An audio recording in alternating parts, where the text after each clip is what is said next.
Jesus Cristo é o Senhor no céu,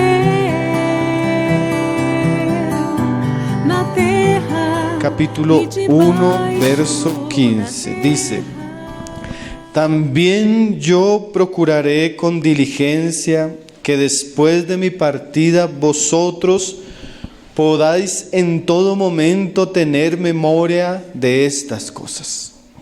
Porque no hemos dado a conocer el poder y la venida de nuestro Señor Jesucristo, siguiendo fábulas artificiosas, sino como habiendo visto con nuestros propios ojos su majestad. Entonces, hoy ya sería la 10ª enseñanza de nuestro estudio de Segunda de Pedro. Hemos visto que Pedro comienza en los últimos pasajes que leíamos a mostrarnos su querer escribiendo esta carta. Y su querer era que los cristianos pudieran tener memoria de la enseñanza que Dios en la persona de Jesucristo había delegado a sus apóstoles. Y Pedro dice que él procuró diligentemente que nosotros pudiéramos tener esas palabras para hacer memoria de ellas.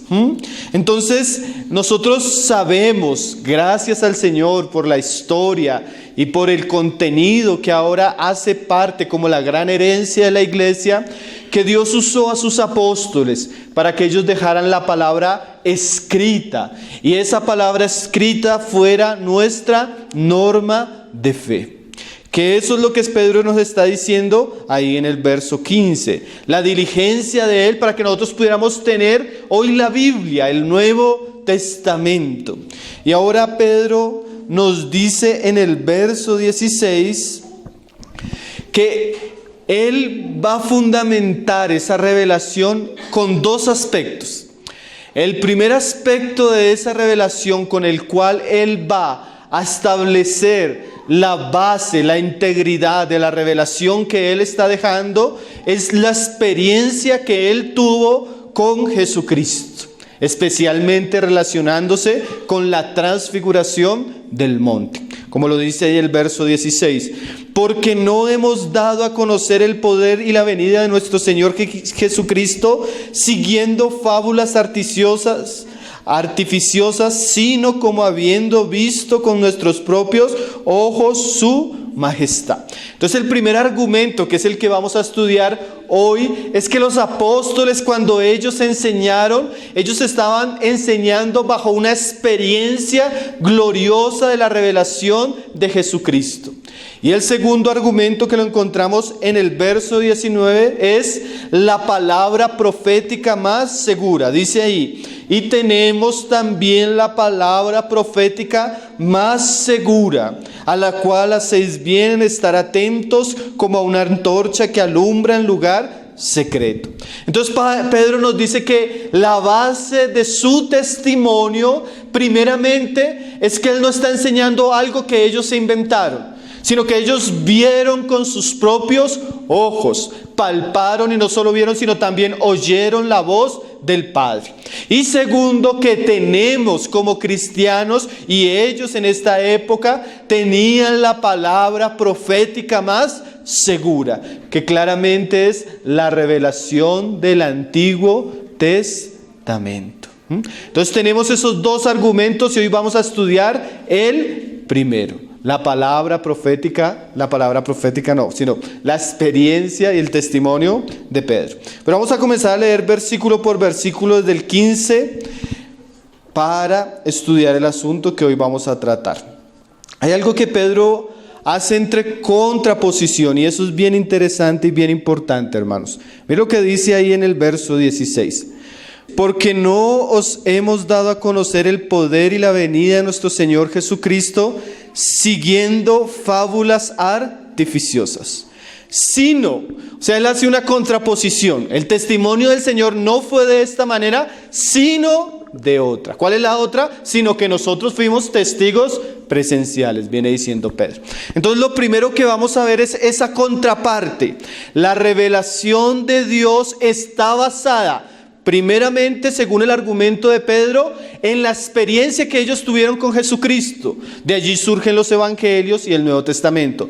Y segundo, que eso que es el Nuevo Testamento venía siendo anunciado por el Antiguo Testamento, como la palabra profética que más segura. Pero en contraposición al primer argumento de Pedro, que es la experiencia histórica y que ellos tuvieron con Jesucristo, él pone las fábulas artificiosas. ¿Por qué? Porque él en el segundo capítulo va a enunciar la apostasía. Y como vamos a ver, una de las características que tienen los falsos maestros, los falsos profetas, es que su mensaje es un mensaje inventado. Es un mensaje producido por la imaginación del corazón humano. Fábulas, mitos, cosas creadas, inventadas. Pero Pedro dice, nosotros no predicamos un mensaje así. Nuestro mensaje fue basado en la revelación que Dios nos dio cuando tuvimos a Jesucristo. Como dice Juan en sus epístolas, lo que hemos visto y oído, eso os anunciamos. Entonces vamos a mirar primero la contraparte. Pablo usa mucho ese lenguaje de fábulas. Si ustedes quieren pueden ir a 2 de Timoteo, capítulo 4, verso 3, y vamos a ver un poco qué es eso de fábulas, porque esa es la característica de las sectas, esa es la característica de los falsos maestros, esa es la característica de los falsos profetas, y podríamos decir tristemente, esa es una de las características del cristianismo actual, las fábulas. Fábulas artificiosas, fábulas del griego mudos, que significa mitos, historias, pero con índole ficticio. Y artificiosas viene de una palabra que significa sutilmente inventadas. O sea, hay personas que se acercan con historias, con revelaciones, con mensajes, con visiones, con sueños inventados, creados según su propio corazón. Y Pedro está diciendo, nosotros cuando predicamos, no predicábamos así, sino nuestro testimonio es porque nosotros le conocimos, le vimos, Él fue transformado, oímos la voz del Padre que desde el cielo le decía, este es mi Hijo amado. Y mira lo que dice Michael Green, antes de leer este pasaje de 2 de Timoteo 4:3, el hermano dice así, este término fábulas puede significar también alegorías o profecías ficticias, ¿sí? Los falsos maestros de la historia de la humanidad y de la historia misma del cristianismo se han caracterizado porque han sido hombres de grandes sueños, hombres de grandes visiones, hombres de grandes historias. El problema es que todas son falsas. El problema es que han sido creadas según su propio corazón. El problema es que van muchas veces en oposición a la revelación escrita y que nosotros tenemos como norma de fe. Y dice Pablo ahí, porque vendrá tiempo, y ya es, hermano, cuando no sufrirán la sana doctrina, sino que teniendo comezón de oír, se amontonarán maestros conforme a sus propias concupiscencias. Mira lo que está diciendo Pablo a Timoteo, le está diciendo, predica a tiempo y fuera de tiempo, porque vendrá un tiempo donde las personas no sufrirán la sana doctrina. ¿Qué quiere decir eso, hermano? Las escrituras, el evangelio, el mismo Señor y la palabra que nosotros tenemos en las escrituras generalmente nunca han sido populares, generalmente nunca han sido aceptadas, generalmente siempre han sido rechazadas y muchas veces hasta perseguidas. A la gente no le gusta la palabra. ¿Y por qué no le gusta la palabra? El hermano Hernández Díaz López lo decía así: la verdad hiere mortalmente el orgullo del hombre y denuncia abiertamente la maldad de su pecado. Por eso al hombre no le gusta. ¿Sí? Hay una palabra que a las personas no les gusta porque esa palabra es como una espada que viene a destruir nuestro orgullo.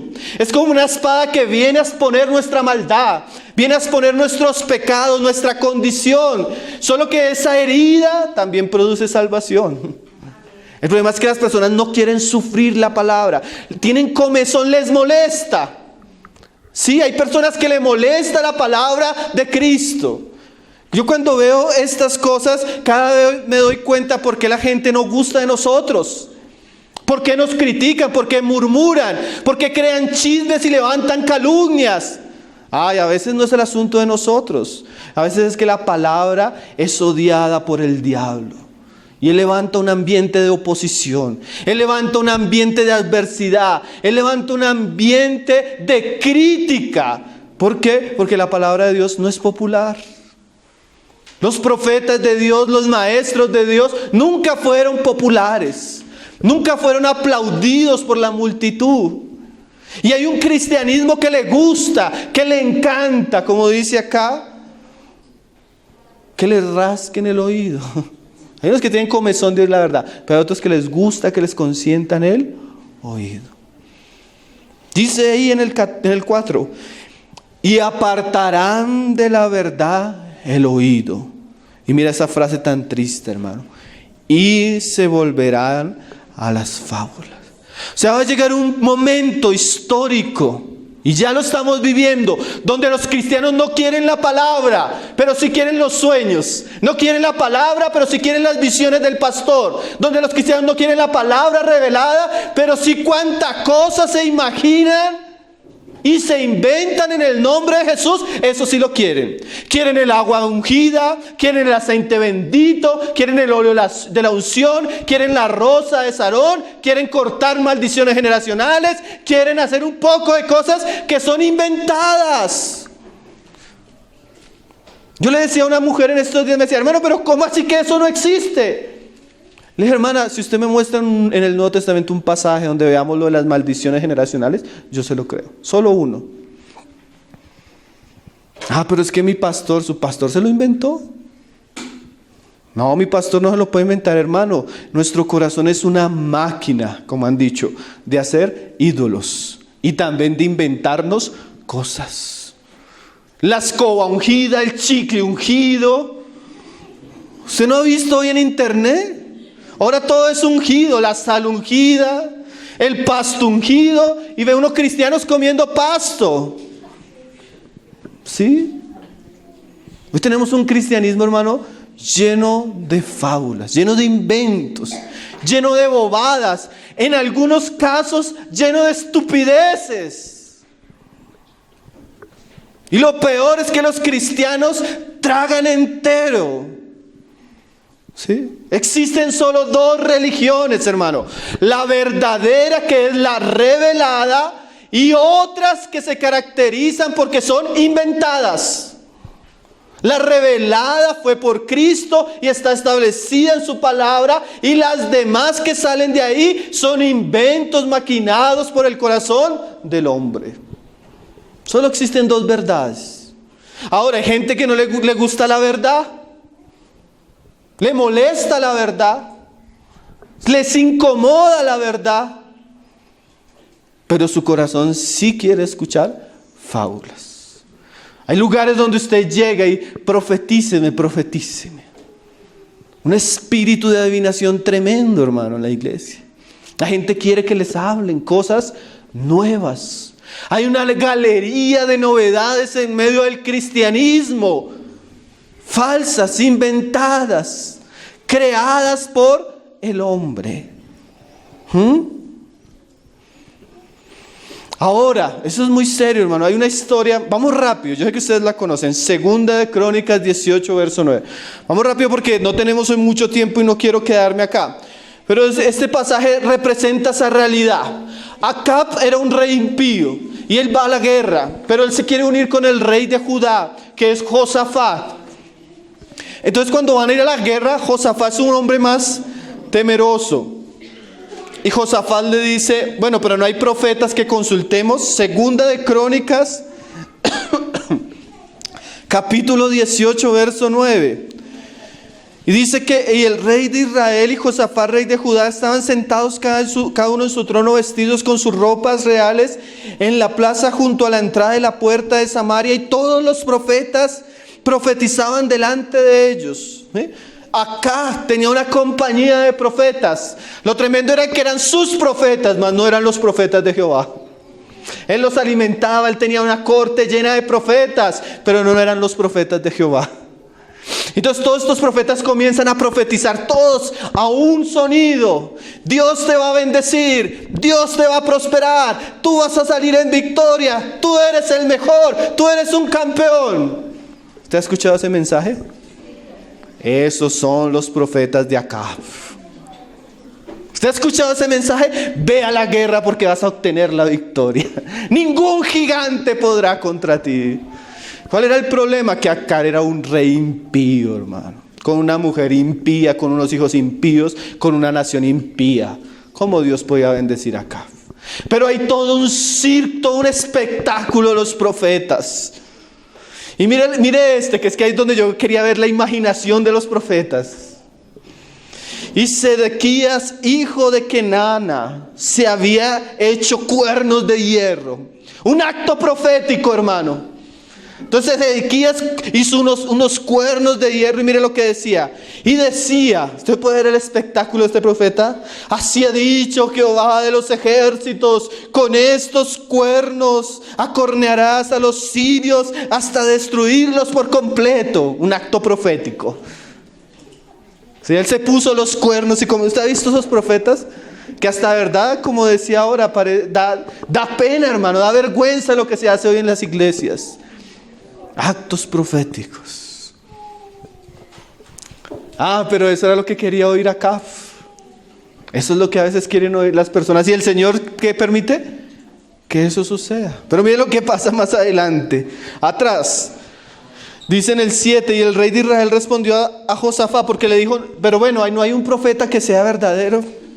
Y acá sí conocía a uno. Entonces, aún hay aquí un hombre por el cual podemos preguntar a Jehová. Pero mira lo que él dice, mas yo le aborrezco. ¿Sí? No quieren oír la verdad. Él sabía que podían consultar al Señor por boca de este profeta, mas él le aborrecía. ¿Por qué?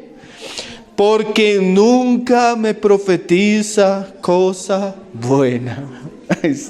Usted ve eso, hermano, que a veces la gente le gusta es que le hablen bonito. A la gente le gusta que le endulcen el ego, a la gente le gusta que los aplaudan, ¿sí? Ese ambiente donde no se gira en torno a Cristo y a la gloria de Cristo, no se gira en torno al hombre. Y usted llega a ese lugar y le dice, tú eres el hombre. No hay nadie como tú. Dios te ha escogido a ti mujer de Dios, tú vas a conquistar naciones. Tú vas a conquistar reinos. Tú eres y comienzan ¿sí? ¿Les hablan qué? Bonito. Pero a veces eso que es bonito no es verdad. A veces dice la escritura así, mejores son las heridas del que ama y los besos del que aborrece. O sea, a veces es mejor que alguien que nos ama nos diga la verdad y no que el que nos aborrece nos diga mentiras solo para endulzarnos el oído. ¿Sí?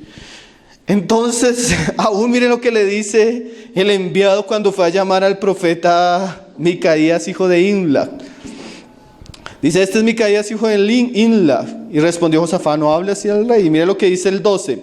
Y el mensajero que había ido a llamar a Micaías le habló diciendo, he aquí las palabras de los profetas, a una voz anuncian al rey cosas buenas. Yo pues te ruego que tu palabra sea como una de la de ellos, que hables bien. Usted ve la presión que tenía Micaías. Todo el mundo le está profetizando bendición y prosperar el rey. No vaya usted a cambiar el mensaje, Micaías. Por favor, Micaías. Y saben que Micaías fue tremendo porque él llega y le pregunta acá, bueno, ¿qué dice Jehová? Y dice que Dios te va a bendecir. Ve.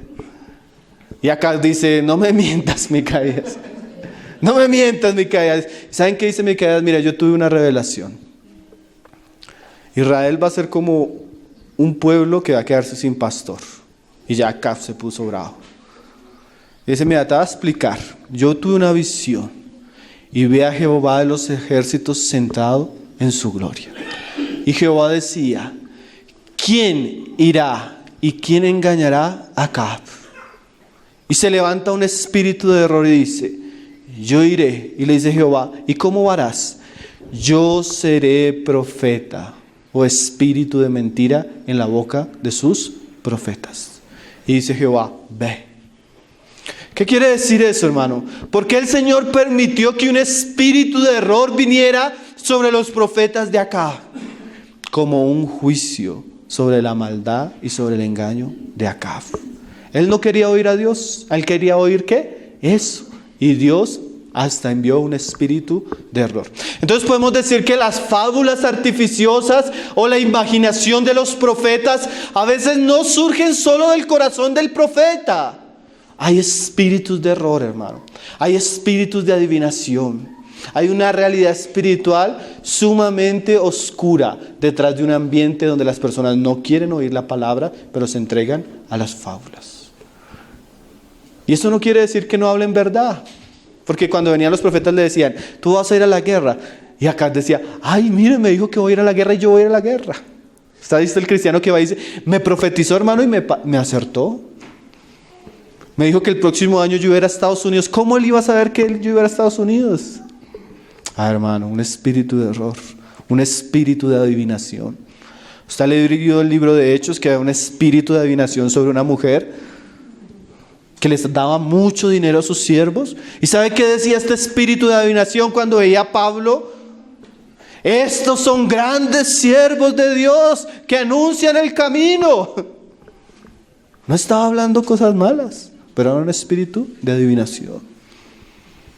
¿Sí? Hay que discernir las cosas, porque la verdad del cristianismo es una verdad revelada, no inventada por fábulas artificiosas de hombres, que privados de la verdad engañan a las almas ingenuas. No sea ingenuo, hermano, no sea ingenuo, ¿verdad?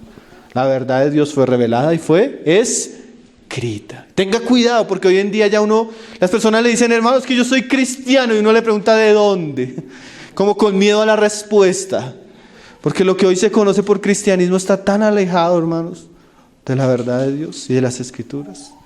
Tenga cuidado, también tenga cuidado, porque generalmente uno cae en esos errores y en esos espíritus de confusión cuando no quiere oír la verdad. La verdad le molesta. Si a usted la verdad le molesta, tenga cuidado, porque el juicio para la persona que aborrece la verdad es que Dios los entrega a un espíritu de error. Muy serio, hermanos. Volvamos a Pedro ahí en el capítulo. Pablo dice en algunos pasajes, no prestéis atención a las fábulas. Hay fábulas que no debemos escuchar, hermano. Hoy en día los cristianos tienen curiosidad y Internet abrió las puertas para que nosotros escuchemos cuánta cosa se dice. Y no está mal que usted se edifique, escuche un buen predicador, lea libros y alimente su alma a través de estos medios. Pero usted tiene que discernir cuando le están hablando la palabra de Dios o cuando le están echando cuentos chinos, bobadas inventadas. ¿Sí? La gente a veces, y es que es tremendo, uno va a predicar, hermanos, tuve un sueño. Y la gente que uno les abre los ojos, ¿cuál será el sueño? Hermanos, nosotros no debemos ser un cristianismo basado en sueños o en visiones. Nosotros estamos basados en una verdad que ya revelada, no una verdad inventada. Eso es bien importante, hermanos.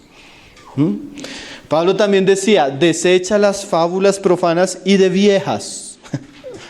Hay fábulas que son profanas y generalmente las viejas que dice Pablo ahí son esas falsas profetisas que andan por ahí inventando cuentos. La mujer es muy dada a ese ambiente espiritual falso, a inventar. ¿Sí? Generalmente muchas de las grandes religiones, sus fundadores fueron falsas profetas, mujeres. Se escuchara las cosas que decía Elena de White, la fundadora de los adventistas del séptimo día. Inventó una visión y vio un paraíso y un hombre que se acercaba y un animal, y se van después de algunos años a investigar el cuarto y era que la mujer tenía un cuadro de un paraíso con un hombre, con un animal. Entonces la supuesta visión que tuvo simplemente estaba contemplando el cuadro como en marihuanada, y esa fue la revelación que ella tuvo. Y tiene una secta de miles de personas siguiéndola. No crea esas cosas, hermano. El cristianismo está lleno de iglesias cuyas bases son las fábulas inventadas de sus fundadores. La verdadera iglesia no. La verdadera iglesia tiene un fundamento sólido, que es lo que vamos a leer que Pedro nos está diciendo. Dice ahí en 2 de Pedro, capítulo 1, verso 16. Porque no os hemos dado a conocer el poder y la venida de nuestro Señor Jesucristo siguiendo fábulas artificiosas. O sea, cuando los apóstoles predicaban, ellos no estaban inventando, ellos no se reunieron y dijeron, bueno, ¿cómo hacemos? Planeemos algo. No, ellos no se reunían ni predicaban algo inventado. Y es interesante que la mayoría de comentaristas bíblicos, cuando dice ahí en el comienzo, dado a conocer el poder y la venida de nuestro Señor Jesucristo, la palabra venida en el griego es una palabra que se usa mucho para nosotros, es una muy conocida, que es la palabra parusía o advenimiento. O sea, Pedro está mostrando que cuando ellos hablaban acerca de la venida del Señor, y claro es que esa palabra siempre se refiere a la segunda venida del Señor, ellos no estaban inventándose las cosas, sino que aquella segunda venida que ellos esperaban como apóstoles y que predicaban, estaba basada y era confirmada en hechos históricos que ellos vivieron con Jesús, especialmente ahora lo que Él nos va a enseñar, la transfiguración. ¿Cómo así, hermano? Ellos cuando anunciaban la venida del Señor, ellos la anunciaban como algo poderoso, porque aunque eso no había venido, cuando ellos estuvieron en el monte de la transfiguración, Jesús se transformó delante de ellos y fue lleno de gloria y majestad.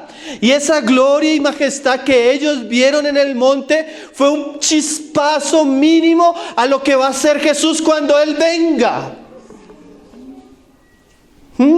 Entonces ellos están diciendo lo que nosotros anunciamos que va a venir no es algo inventado, porque es que nosotros ya experimentamos esa gloria y ese poder, y lo que estamos hablando no es algo que yo inventé con Juan o con Santiago, sino que yo vi. O sea, el cristianismo está fundado bajo la revelación escrita y experimental de aquellas personas que el Señor escogió para que fueran sus apóstoles. Y esa revelación ya está, hermanos. Nosotros no tenemos que buscar algo nuevo. La revelación de Dios ya fue dada, ya fue revelada. Mira cómo Él lo dice.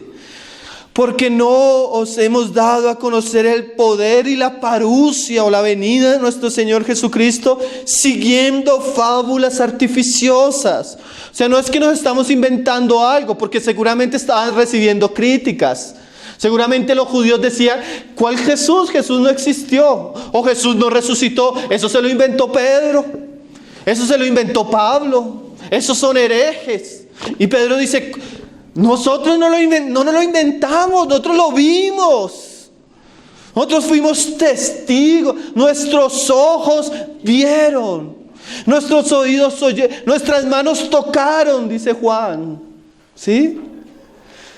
Sino como habiendo visto con nuestros propios ojos su majestad. ¿A qué se refiere? Pues allá Mateo 16, si quiere podemos leerlo. Mateo 17, perdón.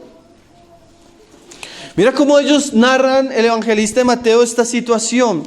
Y ahora esa frase, porque no hemos, Pedro está hablando en plural. Quiere decir que Pedro no está hablando solo. Él está hablando con todo el colegio apostólico, aquellos hombres que estuvieron con Cristo. No solo la transfiguración, sino también aquellos que fueron testigos de su resurrección. No solo los 12, sino dice que más de 500 testigos fueron testigos presenciales de la resurrección de Cristo. Han hecho estudios, usted puede ver la película de Lee Strobel donde se explica eso, donde el acontecimiento de la resurrección de Cristo tiene hechos históricos más acreditables que cualquier hecho histórico de la antigüedad. Hay más pruebas de la resurrección de Cristo que de cualquier hecho aún que vivieron los Césares. Hay más pruebas de la resurrección y de la historia de Jesús en los libros de historia inspirados y también de los escritores paganos acerca de la historia de Jesús que cualquier historia. Hermano, la fe cristiana no es un asunto solo místico de que yo sentí paz. Así usted no haya sentido paz. Dios se reveló a través de la historia. Escogió un pueblo, preparó ese pueblo, le anunció un Mesías a ese pueblo, le dio las escrituras a ese pueblo, para que en el cumplimiento de los tiempos ese Mesías Salvador se manifestara. Y Él vino siendo Dios, se hizo hombre, vivió como hombre. Sabemos la ciudad donde nació, sabemos el nombre de sus padres, sabemos el nombre de sus hermanos, sabemos que el profeta Juan el Bautista le introdujo, sabemos que hizo milagros, sabemos que enseñó, sabemos que fue crucificado, y la historia nos muestra que resucitó. Y la historia nos muestra que ascendió a los cielos, y la historia nos muestra que volverá. Y es un hecho real que vieron estos hombres. Ahora nuestra experiencia está basada en esas verdades gloriosas. Que Cristo vino y que murió, como las dicen las Escrituras, y que resucitó al tercer día. Ese es el Evangelio. Y ese Evangelio estaba siendo criticado. Estaban diciendo, te lo inventaste, Pedro. Pero como han dicho aquellos que han examinado la resurrección, nadie hace un consenso en relación a un asunto que sea mentira y se mantiene firme. Por ejemplo, una prueba. Estamos aquí, todos reunidos.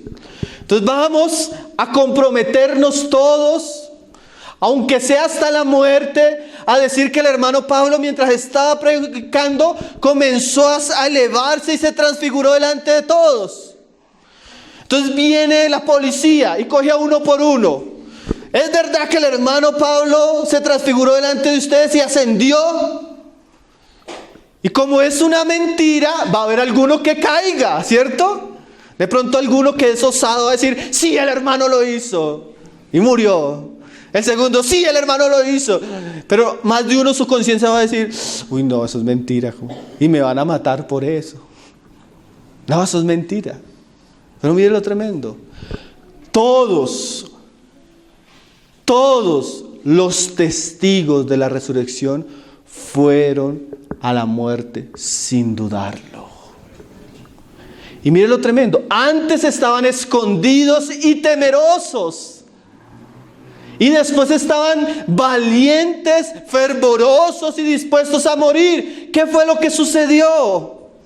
John McDowell dice, hubo un evento antes de Hechos y después de Hechos que cambió a estos hombres en hombres tímidos, cobardes, pecadores, en hombres valientes, osados y santos.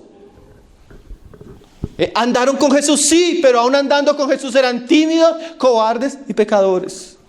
¿Cuál fue el evento que transformó la vida de ellos y la historia de la humanidad? La resurrección gloriosa de Cristo. Porque ellos le ven resucitado y ellos se dan cuenta que es verdaderamente el Hijo de Dios. Y que ahora tienen que seguirle y ser fieles porque todo lo que Él ha enseñado es verdad. Eso los transformó. ¿Sí? Hermano, el cristianismo es cristianismo después de la resurrección de Cristo. Ese fue el gran evento. Ese es el milagro de los milagros, donde Dios confirmó que ese era su Hijo, el Mesías Salvador. Y cuando cuestionan a Pedro sobre eso, dicen, no, mire lo que sucedió, dice en el capítulo 17, verso 1. 7 días después Jesús tomó a Pedro y a Jacobo y a Juan su hermano y los llevó aparte a un monte alto. Y se transfiguró delante de ellos.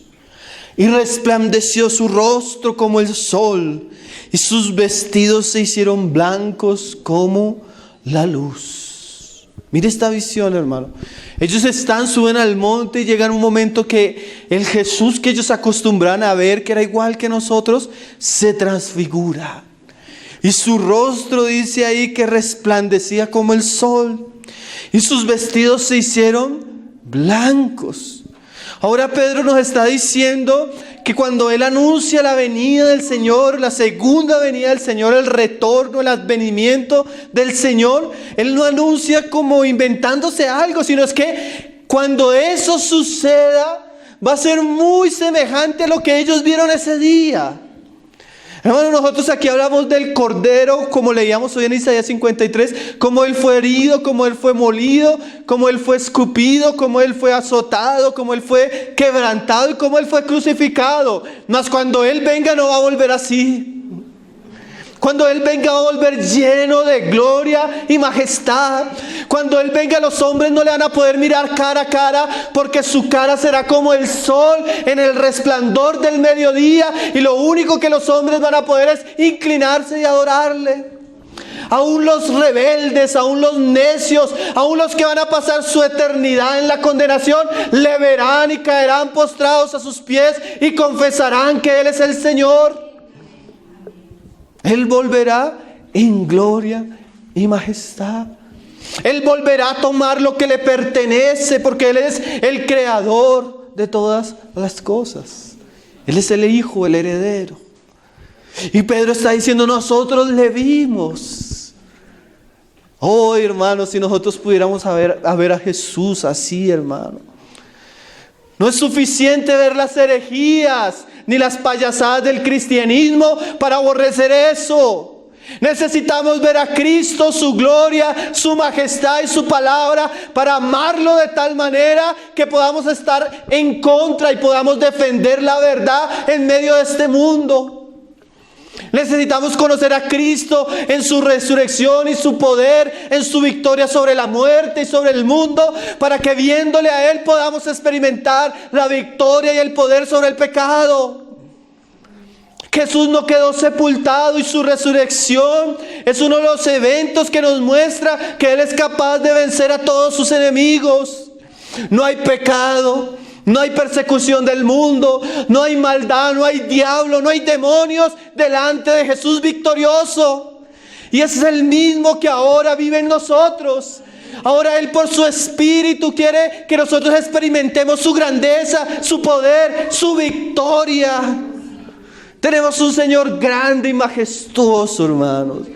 Uno que intercede por nosotros, no estamos solos.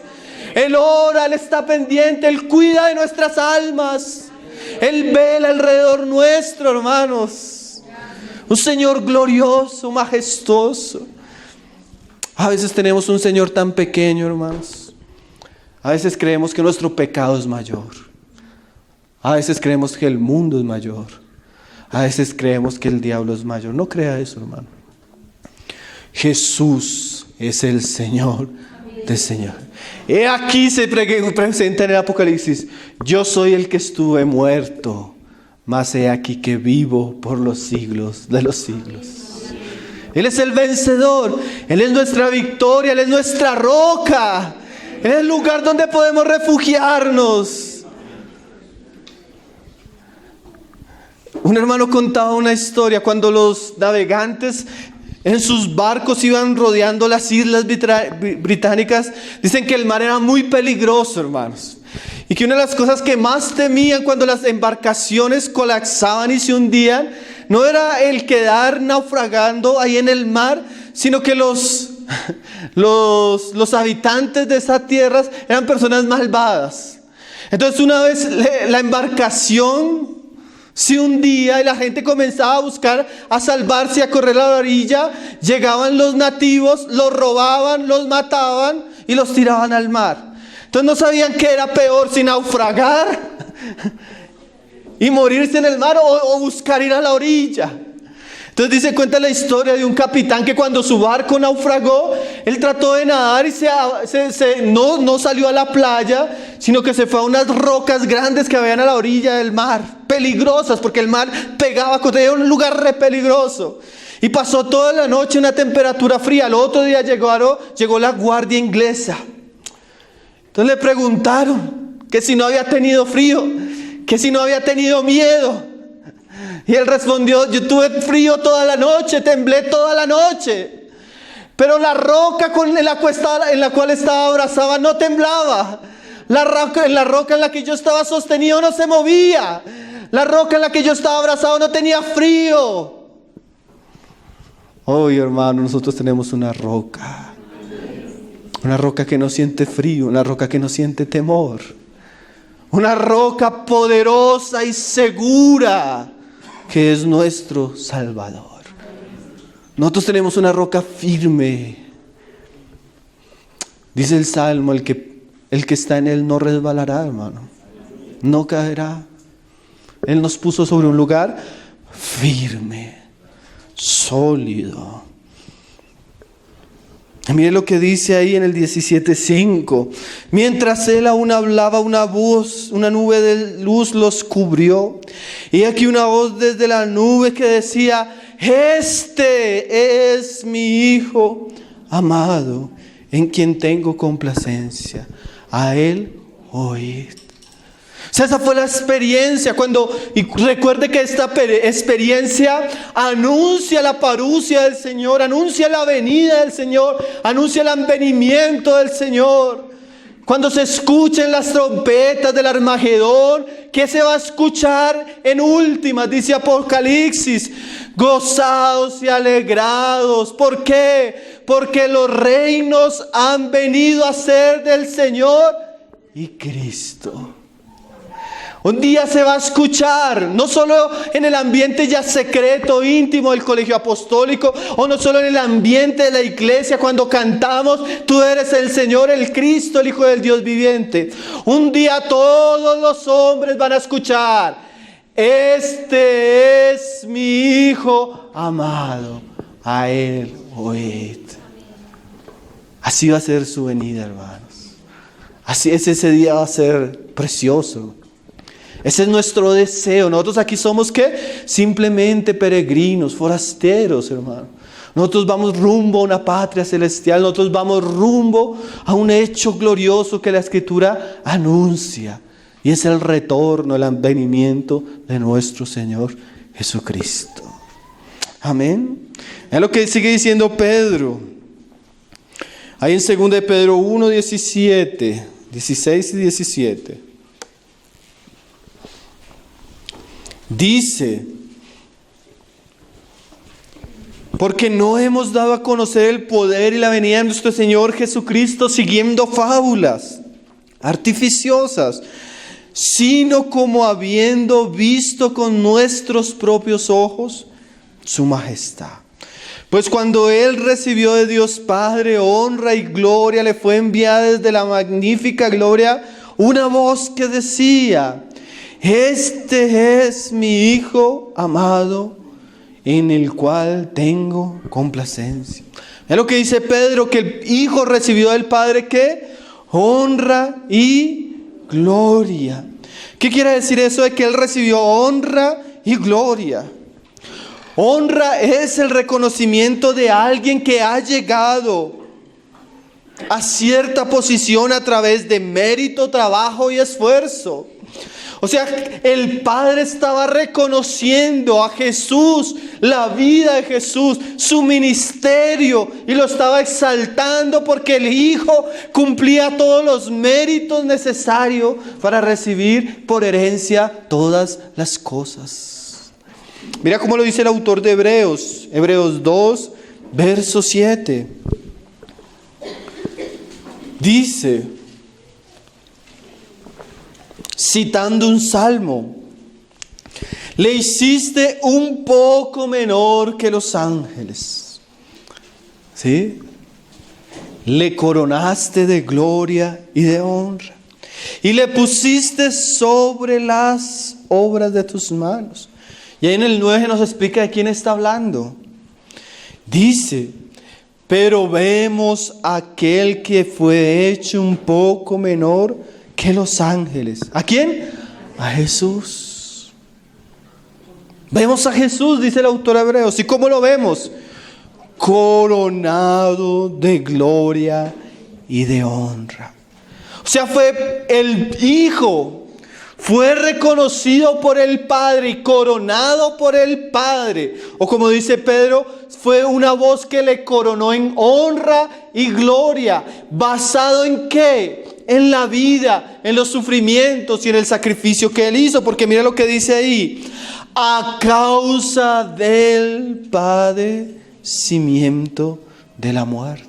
O sea que fue la muerte y su sacrificio y su abnegación, como hoy recordamos en la cena, los méritos de Jesús encarnado, lo que lo llevaron a recibir del Padre gloria y honra. Y Él fue probado en todo. Y Él fue tentado en todo, pero sin pecado. ¿Para qué? Para que su victoria le hiciera digno de recibir honra y gloria. Fue coronado. Fue como que Jesús fue como un hombre que corrió una carrera y su meta era la cruz para obtener salvación para nosotros. Y Jesús corrió esa carrera y cumplió todos los pasos que el Padre en su voluntad le puso.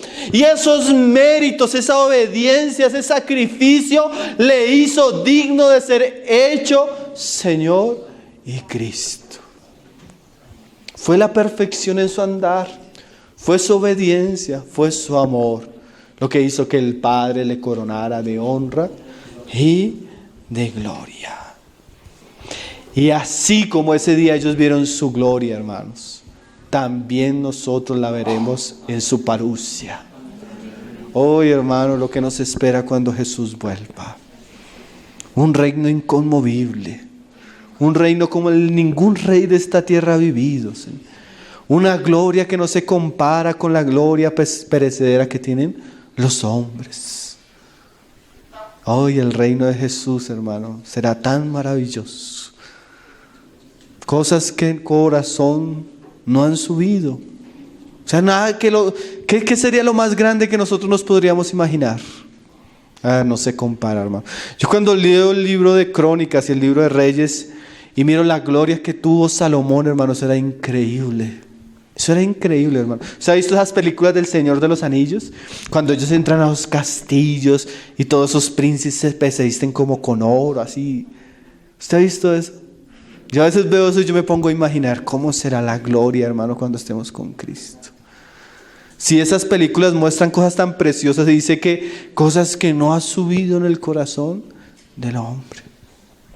Bueno, nosotros no podemos imaginarnos con claridad y exactitud cómo será, pero Pedro y Juan y Santiago sí vieron. Ellos fueron privilegiados. Y el primer argumento de Pedro en contra de las falsas sectas, de los falsos profetas, de los falsos maestros, es que ellos no están hablando algo que se inventaron. Ellos son testigos oculares de la revelación de Jesucristo. Y ese es el primer fundamento que Pedro pone acá, hermano. La iglesia verdadera de Jesucristo está basada en la revelación que Dios le dio a sus apóstoles. Ahora, las sectas, las falsas iglesias, aunque diga que son cristianas, hermano, generalmente tienen esta característica: están fundamentadas en los sueños, las visiones, las fábulas, los mitos, las experiencias de sus falsos profetas y maestros. Nosotros tenemos dos caminos, hermano: o seguir la religión inventada o seguir la religión revelada.